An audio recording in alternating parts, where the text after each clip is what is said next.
Are you curious about discovering ways of making your life better? Then welcome to my podcast. I'm Bob Nickman, and this is The Exploding Human.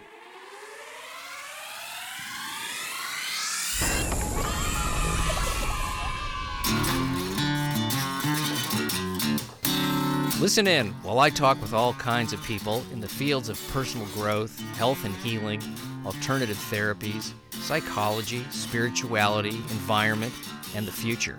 I'm looking for those answers that make life better for everyone. You'll meet cutting-edge practitioners, doctors, artists, filmmakers, business people, and those who have overcome challenges. The brave, the curious, anyone who's out there helping us humans to explore, expand, and explode.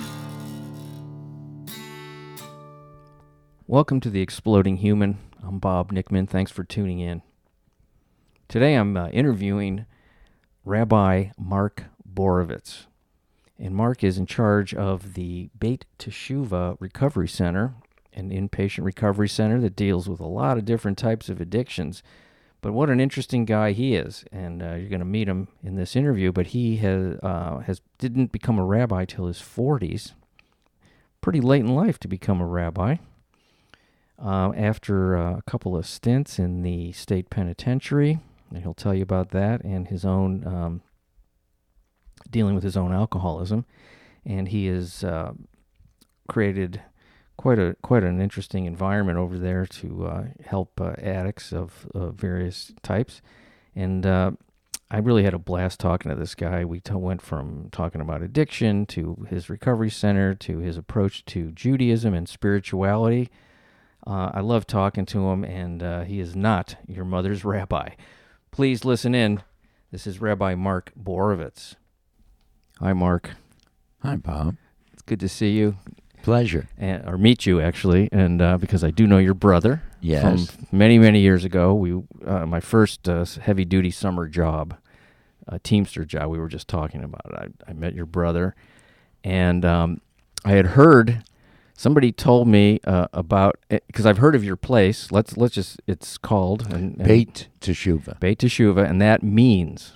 House of Return, House of Repentance, House of Response. Okay. And it is a recovery, is it live-in? Yes. Yeah. It's a 140-bed residential recovery center. Okay. I have a story I want to tell you. I had a friend that, I knew that. How did I not? Because he stayed here many, many years ago. And he let me just tell this story because it kind of blew my mind. It was there was a guy in group with him, some sort of a group discussion, and he was tattooed from head to toe, leather, tough guy, and he starts to tell this story of how when he was a little kid, his father, who was a Holocaust survivor, would wake him up, him and his siblings, in the middle of the night, 2, 3 in the morning, and time them to see how fast they could pack to get out of town just in case it happened again. Right. Blew me away. I said, that is the most, I mean, when you talk about nature versus nurture in terms of addiction, right? That was certainly a nurture piece to it. Oh, yeah. It just blew me away. I always wanted to tell that story to somebody, and now I'm telling you because it happened here. Well, I remember hearing those stories and that story. We had a lot of second-generation people come through here because the survivors were so afraid. Yeah. They're so afraid. Well, it's heavy, heavy trauma. That's right. Permanent. Right. And it really was, it's really like the quintessential example of when it says what happens to one generation gets visited upon the second and third and fourth generations. And even grandchildren of Holocaust survivors we're getting now because of that that fear and that gene has been passed down throughout the generations. And even when there's no quote-unquote seeming reason for it, that paranoia, that trauma, that fear is in all of us. Yeah, I think that it is. It's. I remember my father saying we all need to get passports. I mean, we don't need them today, but we might need them again. You know, the right. You know, the world has a history of turning on Jewish people and persecuting. And I was like, "Are you serious?" You know, I'm a kid growing up in Cleveland. I've never had anything other than, right. You know, just a regular old life. You know, and he and I just thought he was nuts in that moment. Yeah, and that's the thing is that this trauma lives within us, and what happens is we find different ways to escape, and addiction is really a path of escape. I'm in psychic pain, I'm in physical traumatic pain, I'm in emotional and mental fixation. And I can't stand it, so I have to do something just to relieve myself. And that's how addiction starts. Oh, it's a great way to check out. Right. Until it isn't.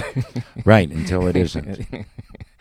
And you know, your story, I know you've written a book. Why don't you just plug the book? 'Cause, I mean, you wrote it a while ago. But yeah, I mean, I have a book called The Holy Thief, and then I have another book called Finding Recovery in Yourself Through Torah. I mean, my story is kind of, in some ways typical, in some ways unique. I got into it because of, I was always half a step off as a kid, inside. And can you remember, like, the youngest time in your life where you felt that way? I think it was about 5 or 6 that I remember. But when I was 3, actually, I even remember parts of it. When I was 3 years old, my brothers were supposed to be watching me, and they didn't. And, you know, Cleveland, so we lived in Cleveland Heights at the time. And I walked down Coventry, and I made the turn onto, I think it was Euclid Heights Boulevard, and it became East Cleveland. And I'm a 3-year-old kid just walking. And the cops stopped and picked me up. My father came home, and he looked around and he said, "Where's Mark?" And my brother Neil pointed to my brother Stuart. He was watching him, and Stuart pointed to Neil. He was watching him. So my father started to call police stations. And how old were they? Like 7 or 8? Yeah, they were 6 and 9. Oh, okay. And he called the East Cleveland police station. They say, we got a little boy that fits your description, but it says his name is Mock Butts, because I couldn't speak. I had my R's, I couldn't say him. Okay. And and my father said, "That's my boy." And I remember being in the police station and them giving me ice cream. I was sitting on the counter. You know, it was all fun and everything.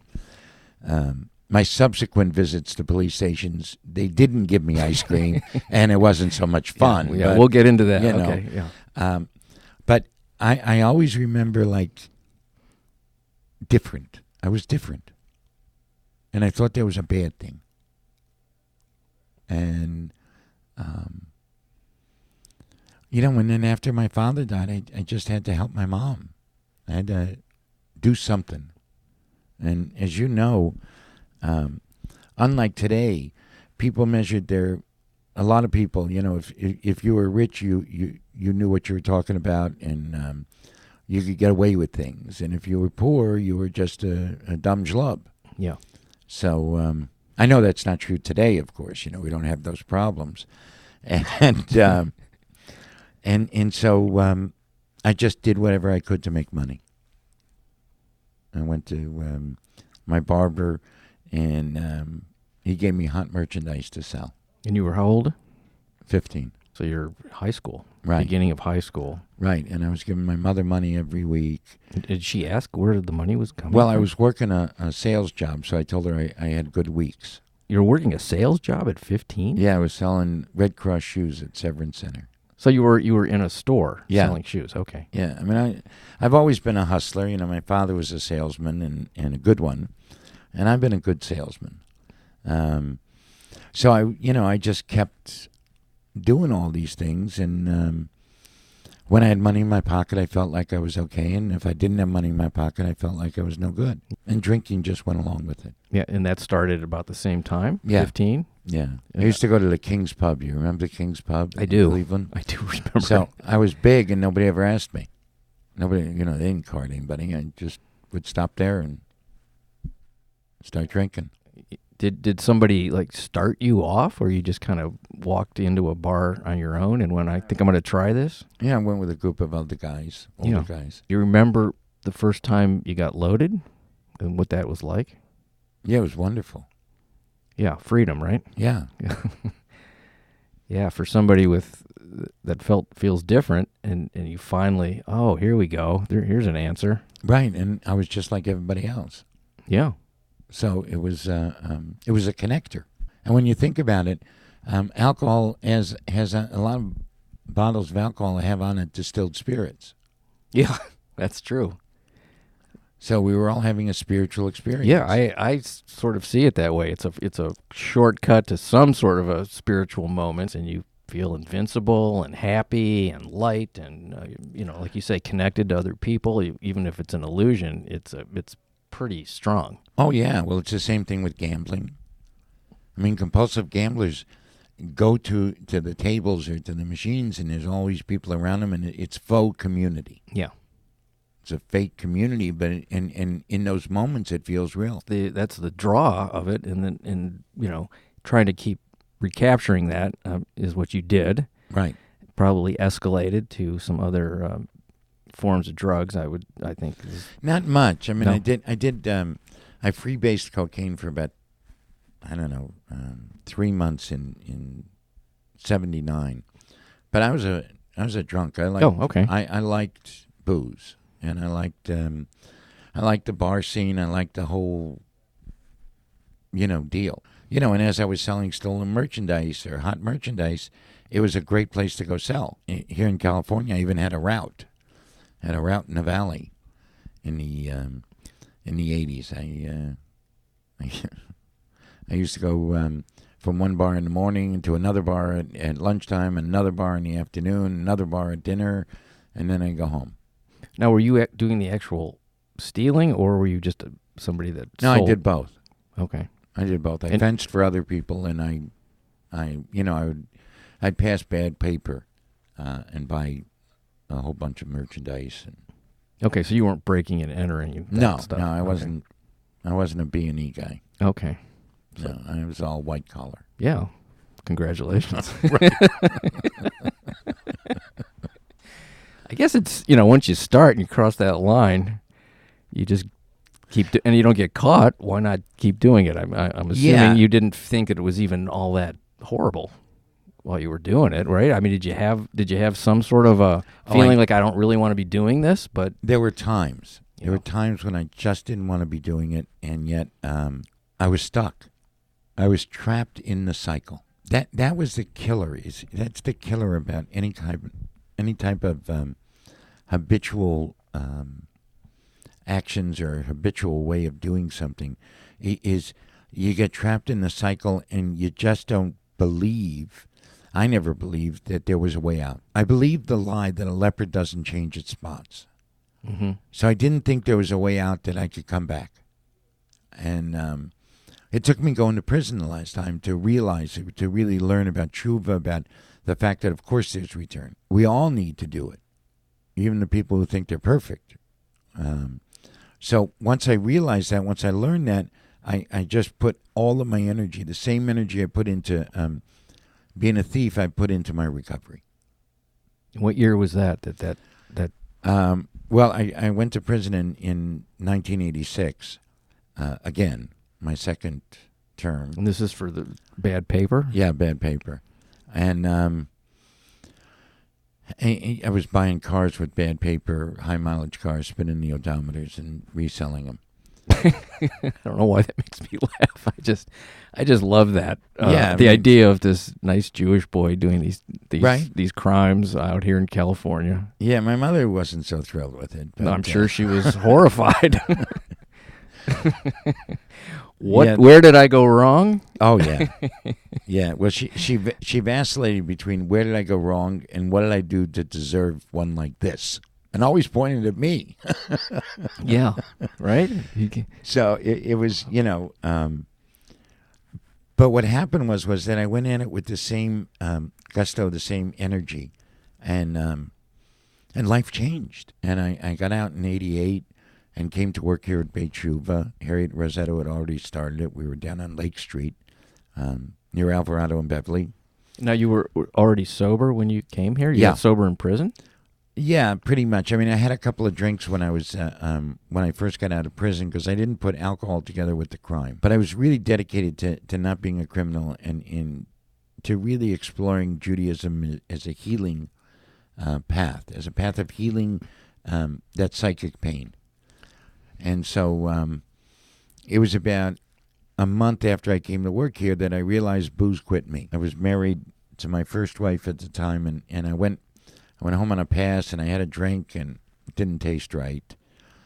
So I had a Bloody Mary, and so I thought the tomato juice was bad. Then I had a vodka 2 weeks later when I got a pass, and that didn't taste right. So I figured, well, I don't like vodka anymore. And then I had a Crown Royal, and I took a sip, and I realized that booze quit me. I just didn't even like the taste. Didn't do anything for me, didn't like the taste. And so, my sobriety date is December 17th of 1988. And, in about 10 days, I'll be 29 years sober, which is crazy. Yeah, happy birthday. Thank you. But what happened was I was a good con man because I could read people and I could understand people and I could hear what they needed and hear what they wanted. And I used it for my own gain. And what I've done in these 29 years is I've switched it to using those skills to help people move forward instead of take something from them. It's been more about giving. I give back. And I immerse myself. One of my favorite teachers, my ultimate teacher, is Rabbi Abraham Joshua Heschel of blessed memory. And I've read all of his books many times, and each time I learn something new. So for me, I know that every day I have to learn something, and it helps me live better. Everything I do is I always look at it, is this going to move me forward to living one grain of sand better, or is it going to retard me? And one grain of sand worse. I put together these grains of sand for the last 29 years, and I got a whole new sandbox. Yeah. Well, it's an amazing place. I mean, I've met a number of people over the years that have passed through here and have great things to say. Thank you. So the question is, for me, I know your brother's a rabbi, and you became a rabbi sort of circuitously. Obviously, it wasn't something you were aiming for as a young man. How did that transpire? Well, that's a great question. So when my brother Neil made the announcement that he was going to be a rabbi, I realized that the only thing I could be was a crook. I mean, how do you top rabbi? I don't know. I have no idea how you top clergy. So I told him this story years and years ago, and he just started cracking up. I mean, he just started laughing. He says, "Only you would make that connection." Yeah, I said, well, it's fairly flawed, but I understand it. I said, doesn't it make perfect sense, though? Yeah. And he said, in your world, it makes perfect sense. So what happened was, I mean, listen, I was a davener. I davened. I went to shul every day after my father died. So you did have quite a intricate or regular practice as a young person. Yeah, and I loved the shul. I loved Saul Meisels was the cantor, and he was just this giant of a man to me. And so when I got arrested in '86, I called my brother Neil and I said, send me a chumash and a siddur, a Torah and a prayer book. And he did, and I just started reading. And you hadn't been doing that at all for many years? Many years. Now, let me just ask you this real quick. Did anybody when you were going to temple and as a young man, were you able to talk to anybody about what you were feeling or going through? Did anyone sense that or? No, in those years, nobody talked about it. No, they didn't. Because I don't remember any adults really talking to me ever as a kid, like really going, "How you doing, Bob? what's going on inside of you? What are you feeling? You seem sad. You seem like you're confused. I don't remember ever having anybody say anything, any adult noticing that. The only person who ever did that with me was my father. And when he died, I lost my best friend and lost the only guy who got me. And that loss, it just shaped my life. It still shapes my life. Sure. Well, that's a very young age to lose. It's coming up to 52 years that my father's dead. And there hasn't been a day when I haven't spoken of him, spoken to him, thought of him, remembered something he taught me. So that bond is it's as strong today as it was then. And so what happened was I had Neil send me the Torah in the prayer book, and I started to read, and I had read Rabbi Heschel, and that I had to immerse myself in the text. I had to see myself in it. And in the 3rd chapter of Genesis, it says, Ayeka, where are you? God says, where are you? Going out to Adam. And Adam says, I'm hiding. And I cried that day because I realized how often God had sent some messenger to give me some message that I could get out of this situation. I didn't have to keep going down and down and down. And I hid from everybody. I mean, one of the things that Neil talked to me about was that he had always had a reoccurring nightmare. That at some point he would get a call. He got a call from California, had to come pick up my body. Because of that, my tshuva, my new response to Neil was, I talked to him 6 days a week for probably 15, 20 years of my sobriety. Really? Yeah. Oh, I never wanted him to worry about where I was. He never had to wonder. And I would say the last, maybe 25 years, the last 4 or 5 years, we cut down to about 4 days a week. And my brother's one of my best friends. And we talk about everything. Everything. What I realized from that hiding was I needed to be known. The one thing I wanted most of all was somebody to know me. And how could anybody know me when I was hiding? That started this whole trip. And it got me more engaged in Judaism. And almost 2 years I was in prison and studying. I came out and I toyed with the idea. I went to HUC and I talked to them, but they told me I was too old. What's HUC? Hebrew Union College. Okay. And I graduated from college in 1995. I started in 1969. I'm a brain surgeon. And then I needed to go to graduate school, but I didn't want to go be a therapist. And Ruth Ziegler gave the money to the University of Judaism at that time, now the American Jewish University, to open up a rabbinical school.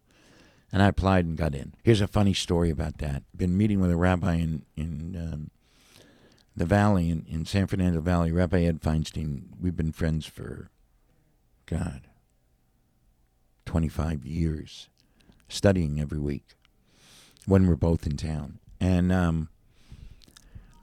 I'd seen him, and then I stopped home, and I saw this envelope from University of Judaism, and I called Harriet, my wife. I was divorced and remarried, and I said, the letter came from Ziegler, and she said, what's it say? I said, I haven't opened it. She yells at me, and she never yells. Open it. So I open it. I saw Mazel Tov, and I didn't read the rest of it. I just said I got in. And she started screaming, and other people started screaming. I called my mother, I called my brother, and then I called my sister, and then I called 371-3433. My number in Cleveland, because I wanted to tell my father. I realized what I did, and I hung up. It was like I knew what I was doing as I was doing it, but it was an out-of-body experience. And then I called my brother Neil back, and I said, you'll never believe what I just did. He says, yeah, you called home. I said, how'd you know? He says, when I got into rabbinical school, I called home. Mm-hmm.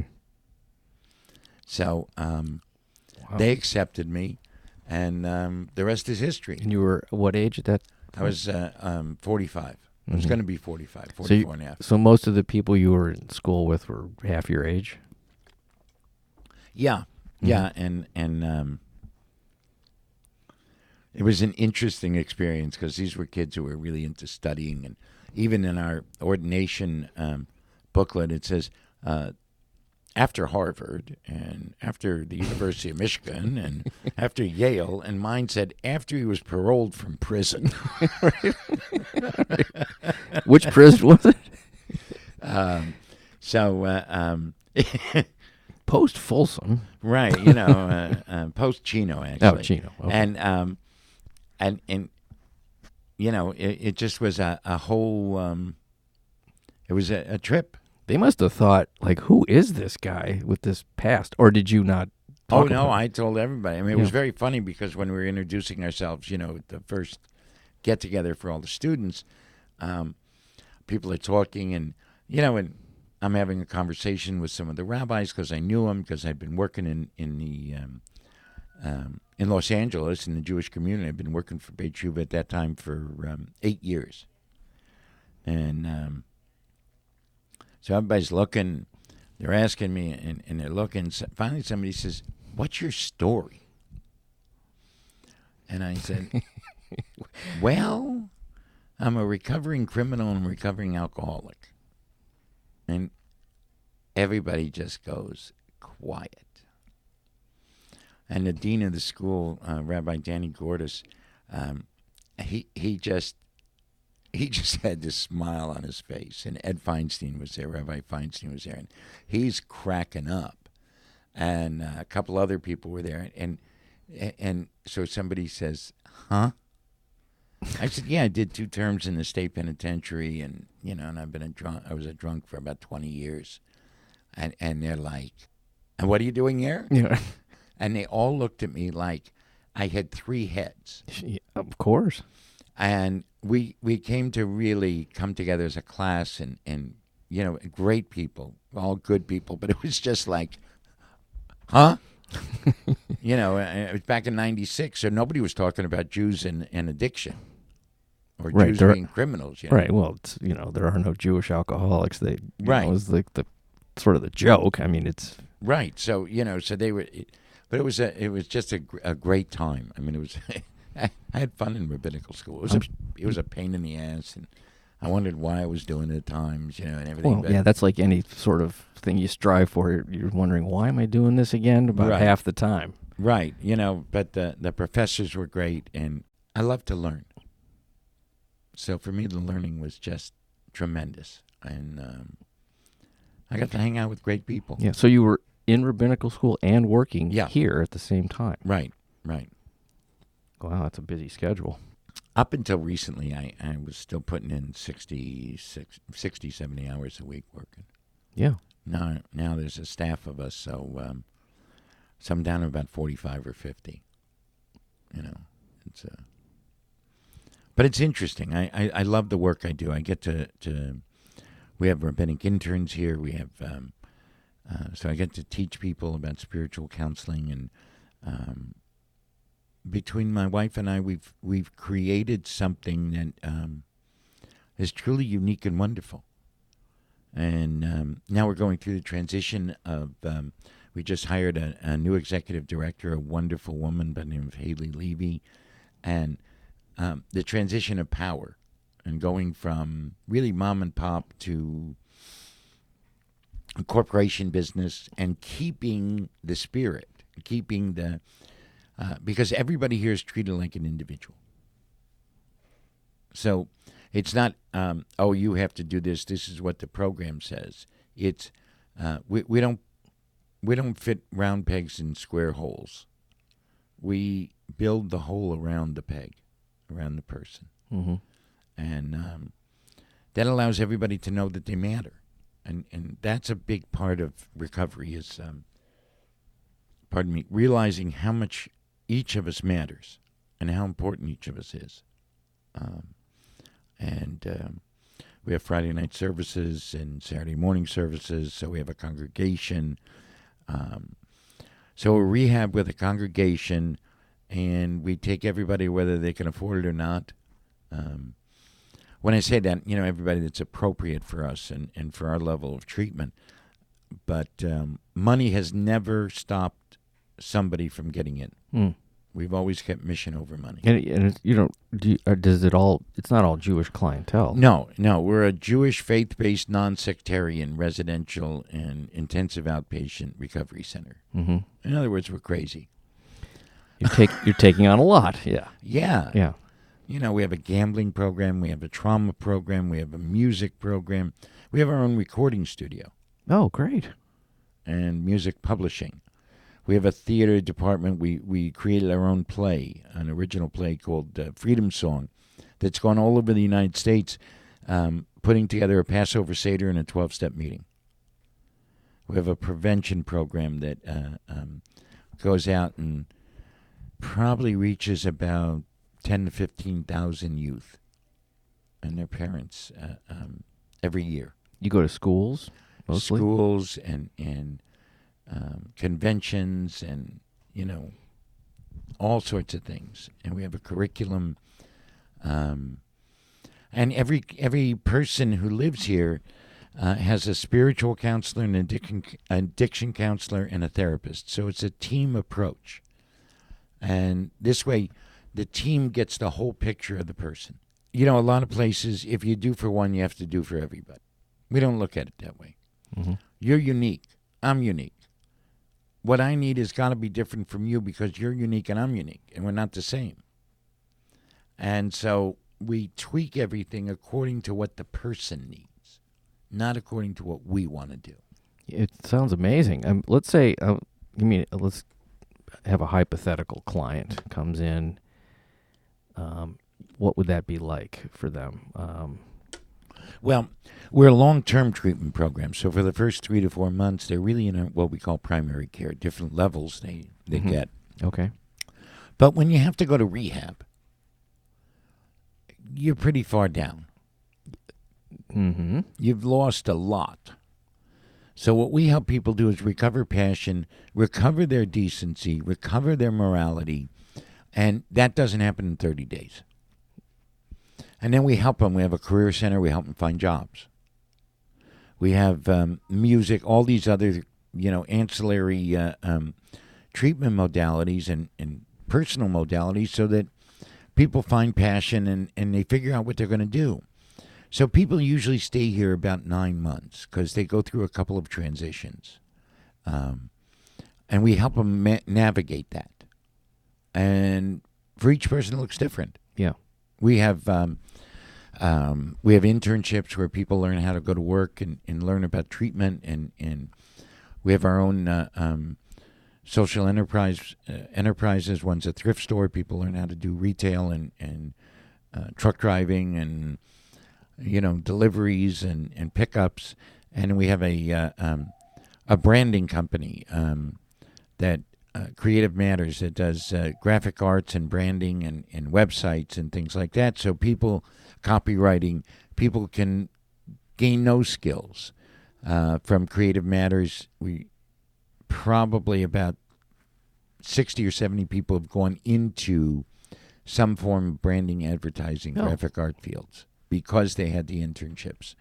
And then we have externships where people can go to some other job, some other company, and say, look, and we've worked out deals with people that, look, we have people that are interested in your field. They're in recovery, new recovery, and we will pay them 20 hours a week of work if you'll take them and train them, and then, if they work out and there's a job opening, we'd like them to be considered.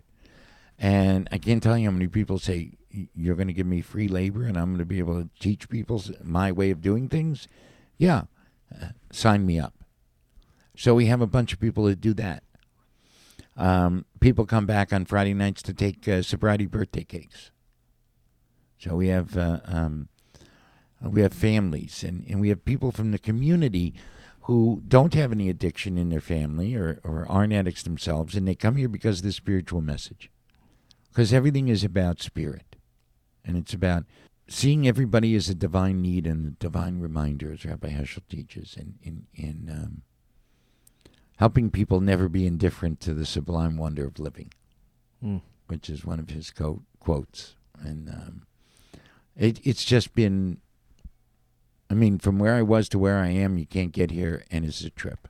Yeah, it's real. I didn't realize it was that expansive, that you were helping people in that vast of a way, with jobs and careers and internships. And I mean, that's amazing. I mean, I think that's fantastic, and all recovery places should have those kind of things in place. I know it's become, issues with money and insurance and all kinds of nonsense that goes on, that is, kind of antithetical to actually helping somebody. Right. Well, I have to give a lot of props to the Los Angeles Jewish community. I mean, we have to raise $6 million a year for our budget. We have a $10.7 million budget. Wow. Okay. And the Jewish community of Los Angeles, mostly Jewish community, comes through every year. So they don't want anybody to be denied because they don't have money. Mm-hmm. It's not a Jewish way of living. A Jewish way of living is if you need help, we figure it out. And that's what we've kept and maintained. And in this day and age, it's not always easy. No, not at all. I mean, it's, yeah. And do you have, like, fundraisers? Oh, yeah. Yeah, we have a whole development department. And, and I'm still a good hustler. Well, obviously, if you're raising that kind of money. The deal is I hustle for God instead of for me. Yeah. Just to turn of the dial. Well, the piece of that I find really interesting, that when you say you were a hustler and that you could read people, underneath that is, obviously, at least to me, is that there's a sensitivity and a connection to people. Yes, it was misguided then, but there was you have to have empathy and vulnerability even to be a hustler. You have to be able to crawl inside somebody and know how they're feeling, possibly, and and then you can use it for personal gain, or you can do what you've done and turn it around and get in there and use that as a healing tool. Yeah, I mean, that's the thing. It's that's what I keep telling everybody. It's a 2% shift. A lot of people think I have to change everything, and really, it's just a 2% shift from. At any given moment, I was 49% decent. I wanted to do the right thing. So now I just shifted it to 51%. 51% pushes me over the edge to do the right thing. That is a really interesting way to look at it. Instead of that bad-good battle, it isn't that. No. Everybody has that battle. Everybody. Yeah. And when you don't wrap yourself in religion or in high morality or wealth or whatever, or pity, poverty, etc., then you can really see, you know what? It's just 2%. I need to just shift it. I need to give more power to the voice inside of me that tells me the right thing to do, my soul. And less power to my intellect, rationalization, and emotions. So when you tell people all you need to do is shift 2%, that's doable. Yeah, it isn't that much. No. It's just reorienting how you're approaching things. It's an interesting thing that we're talking about that, because my biggest battle in life is negative thinking. Right. To be perfectly honest about it, it feels more correct, more honest to me. It's total bullshit. Right. But my mind will say, well, you're seeing things very clearly, and there's a lot of negativity here, and the people who aren't seeing that are in denial. And this is what my mind tells me, you're obviously more aware than most of these people. And if they saw things as clearly as you did, they would think the same way. Yeah. And and I know it's completely ridiculous, but when I find myself off the beam, that's where I go. That's the first place I go. Right. Well, and so recovery is not that I'm not going to go there. It's how quickly I come back. So I have been blessed. I really have been blessed. Dr. Heschel, Rabbi Heschel's daughter, Dr. Susanna Heschel, came here about 3 years ago now. And for me, that was the highlight of my life. That was it. I mean, that was the Oscar, the Emmy, you name it. And so we were talking, and she said that when she sees people that don't do the right thing, she says to herself, "Isn't it pathetic?" Not from pathetic, but divine pathos. So what that's done over these last 3 years for about, I would say 8 months, maybe a little bit longer, maybe a little bit shorter, but roughly around there. I've carried no resentments. Now I track a problem. Mm-hmm. And as I'm tracking the problem, I'm also tracking the solution. So in the negative thinking that you're talking about, that, okay, I see what can go wrong. I see what is wrong. Now, what do I need to do to change it? That's that 2% shift. That's where I don't get bogged down in the negativity. It's a training of myself. It's, okay, I'm there. All right, now here, what's the rest of the story, I say. If you get stuck in one part of the story, you're in trouble. Right, and then it becomes the same way trauma becomes a part of your reality that you created. Right. And how much is, I know having grown up in the Jewish religion, there's prayer. Right. There was no meditation, as far as I could tell. I later came to meditation through taking yoga classes, and I like that. Actually, I respond to that, the listening and the meditating, a little bit more than the actual prayer. Is there meditation in Judaism that I've missed? Yeah. I mean, okay. Prayer and meditation is a big part of Judaism. One of my favorite meditations is the Shema, the chanting of the breathing in Shema, breathing out Yisrael, just that kind of a focus on breath and because that was never presented to me until this moment. And just even a niggun, okay, a wordless melody, is a meditation. And for me, prayer is meditation for me because I immerse myself in it and I get lost in the prayer and I see the words and I put them together differently. And study is a meditation. Before prayer, the precursor to prayer was always meditation. That's what the tradition spoke about. Oh boy, I was not educated this way. No, either was I. Yeah, that's the problem with Jewish education. We don't get enough of it. We don't get the depth of it, and then we quit at 13. Well, that's my story. Right. Most people. So it's like I was like, where's the fun in this and the actual? I didn't know it at the time, but where's the actual spiritual connection? Right. It didn't seem to exist. It seemed it was all sort of ritual and doctrine. Right. And you got to do this on this day this way. Right. So that's what we're changing. Mm-hmm. We're changing that up, and a lot of places are. I mean, truth be told, a lot of places are. They're incorporating all of it, the richness of the tradition. Yeah, I mean, there has to be one, or it wouldn't have lasted that long. There is. It's a hugely rich tradition. It always made sense to me that way. I was like, where is it, though? It's all in the books, and it's all in again, what happened? What happened was men wanted to control.